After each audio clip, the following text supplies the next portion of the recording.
I'm at the shop and something crazy just happened. I just started 3 brand new Kawasaki's with 1 key. The ZX6R, the 10R, and the 4RR.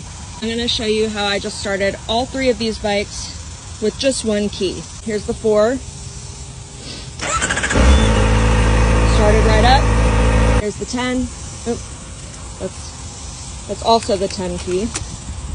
But this one is too. Would you look at that?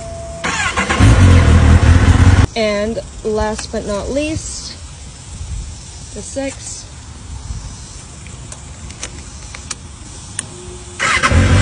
There you go. 1 key, all 3 of these bikes.